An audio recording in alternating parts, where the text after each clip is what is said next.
What's up, people? It's your girl Adeola. Father, Nigerian presidency is vexing. And then on the vex, EFCC released a statement criticizing the US for saying that Nigeria's anti-corruption fight is one-sided. Say what? The report says that there's a climate of impunity in Buhari's administration that allows officials to engage in corrupt practices with a sense of exemption from punishment. That is to say that a lot of big people in Buhari's government, especially in Buhari's party, are getting away with corruption. So you understand? Of course, America is not a saint. But you know, these are things that we've been saying to our president for a long time. I can't see. Where's my glasses? Because, yes. So now I can see. Mr. President, welcome to this show. It's your girl. You know, did America lie about you? Because I personally have a list. You know, it's a long list of the criminals that your government has overlooked. Let me see very well.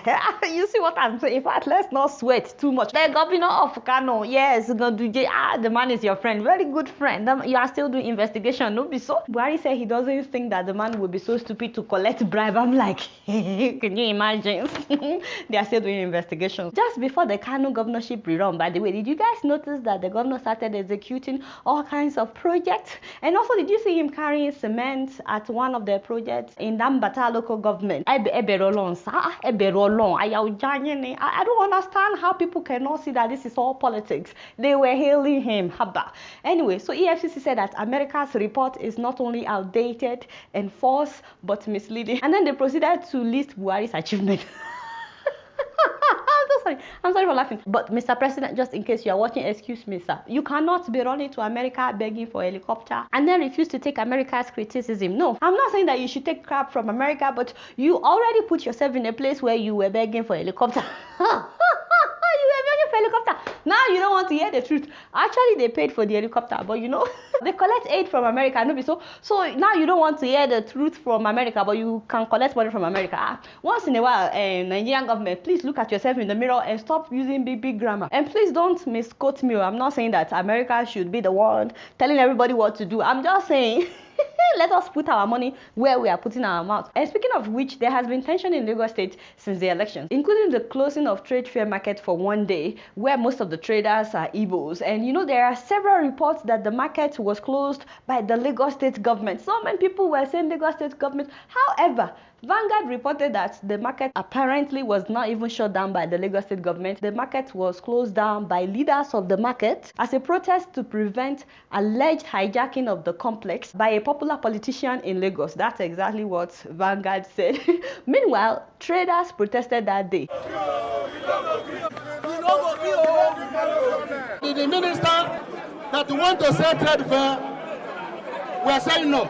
Let Oko go to Bible and sell his Babaland there. We cannot build a house and that somebody else will come and manage our house. So honestly, there is fire on the mountain if we continue to treat each other on the basis of ethnicity in Nigeria. No ethnic group is superior to another. It pains me that sometimes it is only when Nigerians travel outside of Nigeria that they realize that hating each other based on ethnicity is very foolish. Very, very foolish. Suddenly they realize that once they step outside of Nigeria, the world sees them as black, nothing else. Which is why people make fun of us sometimes when we hate each other, because we're all black and they look at us like, how can they be hating on each other? Let's not forget what happened in Rwanda, by the way. Most Nigerians still today cannot differentiate between Hutus and Tutsis in Rwanda, which is why we always wonder why they killed themselves. So it's very important for us to make sure that we don't thread the same path that led to the genocide in Rwanda. So I want to know what you guys think about what's happening in Lagos right now. You guys don't know much. Guess what? I'm just keeping it real.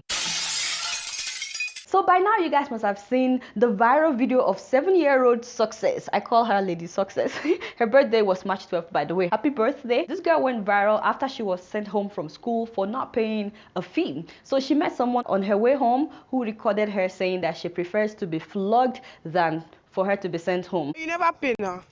I never been. Let me say I'm not going to pay. I'm going to push it. Okay, so you wait, but you better not make the flog you or make the same you go tell your mommy. Flog me, flogging. I go tire for flogging. Obviously a very smart kid. And I'm so excited by how Nigerians rallied around her. People raised money to pay for her education. Although the school said that the fee had been paid by her grandmother that same day. But some people still went to her school to help other kids and also to help us to know how dilapidated her school is. Celebrities like AY have reached out to her. In short, success is here. Her life has changed, and of course the sky is not even the limit. So the governor fired the headmistress of her school because apparently she couldn't explain why they were collecting examination fees. Second of all, the governor is now renovating the school. Now I think that that's great, but if someone didn't go to the school to expose how dilapidated it is, does that mean that the government would not renovate the school? I'm a bit confused. The school is in such a bad state with the roof threatening to cave in. The entire buildings in the school are so dilapidated that one cannot even rear pigs in the classrooms. The big question is, where is the oil-rich Delta State government? Father, Lord Almighty, you see the school, they should have given those students a refund, It's very clear to me that a lot of our politicians like to be shamed before doing their job. People need to start uploading more videos like that of public schools and what they've become. A lot of them have been dilapidated. Also, the lady that recorded the video of Success that went viral, the lady that met her by the roadside, is actually one of her neighbors, and she said that she's a bit disappointed that the parents of Success have refused to help her, despite the fact that Nigerians have donated more than 5 million naira to their family. I just want them to just show a little appreciation. Like, okay, if you've actually make 5 million naira, at least 1 million naira should not be enough for someone that make this whole thing happen. For someone that make this whole story go viral, and 1 million naira is not really enough, according to people. Her name is Stephanie Idolo, and she says that as the initiator of the video, she had not received any support from anyone. She also appealed to Nigerians to give her a job. What would you like to tell the public to help you with? According to the local government chairman, he said he's going to give me a job. So I'm still waiting. I'm a graduate, so if there is anything I want, is a job, a very nice government job. But I didn't do this whole thing to bring money for me. Her coming out to say that has caused a mixed reaction from people. Please let me know what you think about that. Also, if you're trying to reach her to help her to get a job, you can find her on Instagram. This is her Instagram handle, Stephanie_Idolo.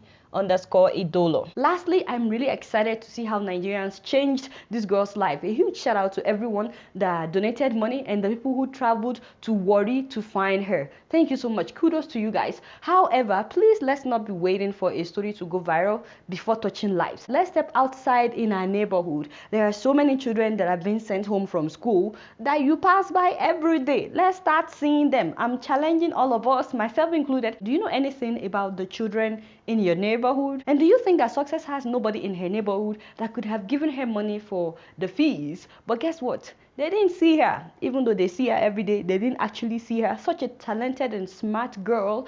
She's already a celebrity. And those that didn't see her before will now suddenly see her because she's now a celebrity. So let's not do that. Let's not do that. There's a reason why you are where you are. And sometimes we just have to open our eyes. There's need all around us. And the person you help today, you never know how they could be of help tomorrow. And I'm not saying that should be the basis for you to help someone. But let's help because it's the right thing to do. Start by seeking out the widows and the single parents in your neighborhood, the elderly people. Visit them sometimes with food. Some of them are living on pension. Pension is nothing to live on. Seek out the motherless, the fatherless in your neighborhood, in your area, and start doing something. Congrats once again to Success. We're so proud of her. You guys don't know much. Guess what? I'm just keeping it real. So my shout out today goes to, ladies and gentlemen, a woman who is also my namesake. Say what? Please give it up for Mrs. Adeola Ogunmola, the first Nigerian female pilot to fly B767 for Keta Airline across the Atlantic. Say what? Of course we are related. Just look at the noses. We are one father born, the same mother born. She's from Oyo State. She's from Ogumasho in Oyo State. Thank you so much, my sister, for making us proud And I'm sharing her story today to hopefully inspire someone out there to go after your dreams. No matter what it is possible. You can achieve your dreams. I would love to share your story on my screen someday as well. And if you've been going through a tough time, hey, do not give up on yourself. Do not give up on your dream. If this woman is given the microphone today, you may be surprised by what she's been through to get to where she is today. So if you're going through a tough time, please do not give up. The tough time that you're going through will someday become the story that would make your testimony strong. Huge shout out to all who supported this woman in achieving her dreams. Her parents, huge shout out to them. Huge shout out to her husband. And now she's making the whole country proud. So what? My mothers and my fathers, please support your children's dreams. And please don't force them to be doctors or lawyers or engineers or whatever you wish you were that you did not become. I'm not yapping. I'm just saying, ask them what they enjoy doing. Ask them what they would like to be. Don't force them to live your dreams. Imagine if I was forced to be doctor or lawyer. Father Lord Almighty, I cannot imagine myself being a doctor. You will not have this show. Anyway, so please ask your children what they would like to be and support them. They may change their mind, that's fine. You should still support them. And husbands, please support your wives. I'm sorry, I won't say that wives support your husbands, because most of the time it's usually about the man. Men will pursue their dreams by fire, by force. I'm just kidding. I'm just kidding. Support each other, husbands, wives, support each other. But there's some truth in what I'm saying. I can't help it. I judge a man by how well his wife is doing. So no, it's a joke. And if you don't have a support system, nobody is supporting your dreams. Support yourself. I've seen people who did it without any support and they made it. Thank you so much once again for making us proud. We're really, really proud of you. You guys don't know much. Guess what? I'm just keeping it real. So by now you must have heard about the cyclone, the hurricane that hit Mozambique, Malawi and Zimbabwe, ripping through villages, towns. And as of the time that we were shooting this video, about 1,000 people have been reported dead. More than 400,000 have been displaced from their homes in Mozambique alone, and several thousands of others are stranded, some of them on their rooftop.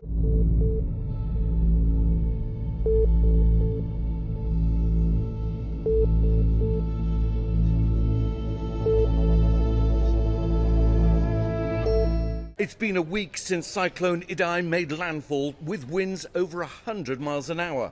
Bridges and roads washed away. A major dam burst as nearly 100,000 people wait to be saved. This morning, the desperate search for the stranded and missing as desperate residents try to pick up the pieces. Floodwaters almost 20 foot high in parts. Some have only trees and rooftops for survival.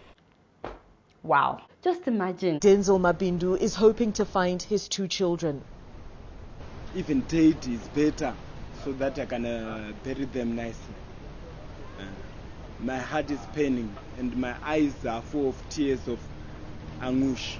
I think so, because I'm crying blood, not tears. Oh my God, that's heartbreaking. That is heartbreaking. The whole of Southern Africa will feel this disaster because people are moving wherever they can find shelter, wherever they can find food. We're talking about people losing everything. They've lost everything, so many of them. And so they'll be migrating to other countries. Right now, food is the biggest need that they are facing. Some people are still waiting to be rescued, and many have not eaten in several days. So as to the priority right now, it's getting people to safe, dry ground where we can provide them with food to keep them going. Honestly, I don't even know what to say. And on top of that, there's a huge concern that people may get sick. People need food, fuel, shelter, and of course medicine. As the hunt for survivors goes on, there are real fears of waterborne diseases such as cholera. These were people like you and I who had plans, and then this happened. The more I watched the video, the more my heart ached for these people, and to those who lost their loved ones in any of these countries, please accept our condolences. And I also like to remember those that were killed in New Zealand when a 28-year-old white terrorist from Australia opened fire on 2 mosques, killing 50 people during the Friday prayers. There were people from so many countries among those who were killed or injured in this shooting. There were people from Turkey, from Indonesia, from Malaysia, from Afghanistan, from Bangladesh, from India, from Jordan, Pakistan, and so many other countries. It's so sad that the mainstream media in Western countries are not calling the guy a terrorist. How do you describe what he did? They kept saying an extremist, an extremist. This was a terrorist act. This was a direct attack, a very direct attack, a deliberate attack on New Zealand's Muslim community. We should call it what it is. Also, for some reason, some right-wing media platforms in the US are referencing the killings of Christians in Nigeria to justify what happened in New Zealand. And I'm like, what? How does that make it right? Do you think that those Muslims right now want to hear Jesus loves you after what happened at their mosque? Of course not. The guy believes in white supremacy, that white people are better than others, which was why he killed immigrants. This evil ideology of white supremacy did not strike us first, yet it struck us hardest. Why try to justify such an action by referring to what's happening in Nigeria? The herdsmen killing people in Nigeria, by the way, are not just killing Christians, they are killing Muslims as well. Boko Haram is not only killing Christians, they are killing Muslims as well in Nigeria. So we should not try to use that to justify what happened in New Zealand. Kudos to the people of New Zealand, by the way, for coming together to rally around the families. One man in the UK was so moved that he went outside a mosque in London holding a sign that says, "You're my friend, I'll watch while you pray." Now that's heart-touching. Apparently the terrorist was hoping to start a worldwide war, which was why he live streamed the attack on Facebook. And lastly, to my Nigerian people, that I've seen some of you online justifying the attack with the same narrative that Christians are also being killed in Nigeria, and you're trying to use that to justify what happened in New Zealand. Please don't be ignorant. You could also be a target of what happened in New Zealand. The guy believes in white supremacy. He believes that white people are superior to people of other races and that they should dominate over them. So you must have heard about Dylan Roof, the guy who went to a black church in 2015 in the US and shot 9 people. You know what he said? Somebody had to do something because, black people are killing white people every day. I mean, this guy in New Zealand targeted mosque because he knew that there would be a lot of immigrants there. So if you're not white and you happen to travel to a Western country, you could also be a target. And if you don't travel outside Nigeria, but you have families living in Western countries, they can be victims. Either they are Christians or Muslims, just because they are not white. Examples of white supremacist violence have been seen across the world in the last decade. In Norway, where 77 people were killed. In the United States in 2015, where 9 died in Charleston. 2017 in Charlottesville, 1 dead. Pittsburgh in 2018.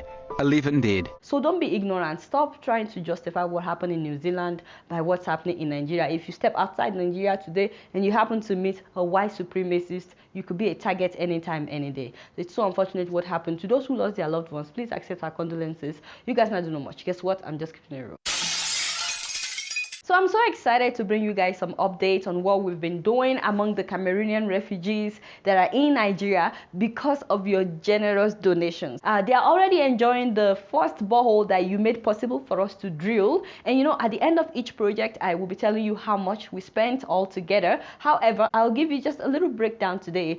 First of all, the digging of the borehole cost 675,000 naira, and we had to spend 171,000 naira 500 for the installation. And also we had to spend 50,000 naira on geographical survey before they dug the borehole. And after we were done, we spent 42,000 naira to get it certified as safe for drinking. So we spent almost 1 million naira for drilling the borehole alone. So the dollar conversion rate that you are seeing is based on Wave, the app that we've been using to send money to Nigeria. Wave has made it so convenient for us to do what we're doing. So if you're yet to download Wave, And also because we don't want people pumping water, that's like so old school. We built 12 taps, 4 on each side, high enough for buckets and jerrycans to sit conveniently for people to fetch water, so that people will be able to form 12 different lines instead of forming just one line to pump water. And then they could easily turn the taps on and off instead of having to pump water. The construction of that cost us 243,000 naira. We had to pay the plumber 25,000 naira, the bricklayers 50,000 naira,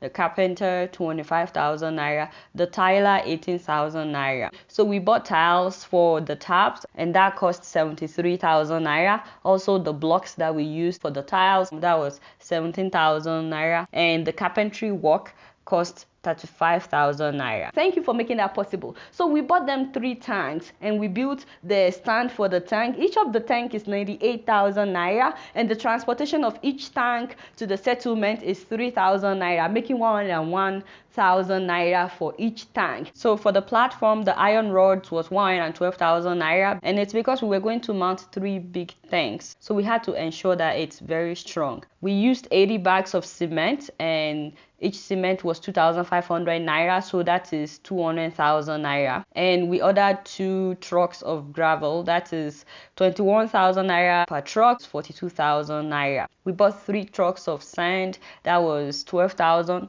per truck, and that was 36,000 naira for the sand. So all together with the price of the 3 tanks, remember each tank it cost us 103,000 naira. So all together with the tanks, this cost us 699,000 naira. Each tank is 4,000 liters. Remember, we were going to buy 2 5,000 liter capacity tanks to make it 10,000 liters, but we later decided to buy 3 of 4,000 liters so that it's 12,000 liters of water now instead of 10. So the tanks have been completed, but we are waiting for them to completely dry before they mount the remaining tanks. So there's no electricity at the settlement, so we had to buy a power generator, which makes it possible for them to pump the water into the tanks and to the taps. And the generator is also being used to power an empowerment class that has been going on for a long time, being taught by Mr. Alan. He's the deputy chairman at the settlement. He teaches a computer class to empower young people and also anybody interested in computer. They're exposed to the outside world, and that just makes me really happy. Also, a lot of people are able to charge their cell phones whenever the generator is on. The generator was 110,000 naira. Thank you for making that possible. Now I'm really excited about the next phase of work, and that is the toilet that we promised. This is one of the toilets that they've been using so far. It's latrine, and we're very grateful for that. We're not complaining. We're very grateful to the UN for making this possible. However, we want them to be more comfortable when using the toilet. So this is the drawing of the toilet that we are building. We had an architect work on it for us. So each toilet will have 6 stalls for men, 6 stalls for women. That's like 12 toilets in one toilet. Does that make sense? Okay, so 12 toilets under one roof. So we're building such in strategic places across the settlement. Depending on how much it costs for us to finish one is what will determine how many we will end up building. But we're hoping to build at least 4 of that if money will allow us, you know. So we've already started work on the first toilet. Yeah, they started digging already, and they told me that it could be completed in the next 2 weeks. I'm really excited about that. Of course, they would have the sink where they can wash their hands. We would have water running from the tank to the toilet so that they can flush the toilet, and also we'll provide electricity at the toilet so that people can use toilets even at night, which means that we'll be getting solar panels to keep the toilets running and also to keep the water running. Also, next week we're buying all the materials for empowering the skilled and those that are interested in learning new skills. I'm really excited about that. I've been told that by April 1st the trainings will begin. They want to make sure that they begin at the beginning of the month so that we can monitor people's progress each month. Each refugee that wants to be empowered had to fill out a commitment form that they are willing to be committed to learning and sticking with the training. We also asked them to write down their goals so that we can constantly monitor their progress. When the empowerment starts, I'll be able to tell you guys exactly how much we're spending on teaching them each skill, you know, to buy the materials, the equipment, and also to train people. But I'm really excited, and I'm very grateful once again to you guys, to every single person that donated $1, honestly, or 1 naira. I don't even care. You are literally changing lives. I want you to know you're changing lives. And each time that they are on that toilet to pee or poop, they will say a prayer for you. Also, I want to thank all the board members of Kawa Foundation. You guys are amazing. I mean, there's no way I can organize something like this. It's your girl. What can I do? So these are the real people that are doing the work, and I am so grateful to every one of them. Huge shout out to Dr. Sesolu Asola, who is overseeing this project, because among all the board members, he is the one in Nigeria. In case you are watching, God bless you, sir. You're that for If you would still like to donate towards this project, you can still give on our GoFundMe page, or you can deposit in a Nigerian bank account. Every single dollar or naira will be accounted for. Nothing comes to me, nothing goes to the board members. You guys don't know much. Guess what? I'm just keeping it real. Hi Hi guys, it's your girl Adeola. Welcome to Wave, the secure way of sending money on your phones. Many of us are used to sending money the old-fashioned way, you know, going to the store to wait in line, to send cash via an agent. Wave takes all the hassle out of the process without sacrificing any of the security. Wave's top priority is keeping their users' personal data safe. They individually verify every new Wave account to make sure that your sensitive information and your finances are secure. I trust Wave to send my money. So do more than 100,000 others. But you know what? Go check it out for yourself so you know what I'm talking about. And don't forget to use my name Adeola as a promo code to get $5 when you sign up for the first time. Ha! Alright y'all, it's been real and I'm keeping it right up in here. Don't forget to follow me on Facebook, Twitter and Instagram, and if you're yet to subscribe to my YouTube channel, please make sure that you do that. Until next time, I must see you later. Peace out. You never pay no. I never been. Let me say I'm not going to pay. I'm going to push it back later. There's no front when you're going to push it back. Okay, so you wait, but you better not me the flog you. I be there.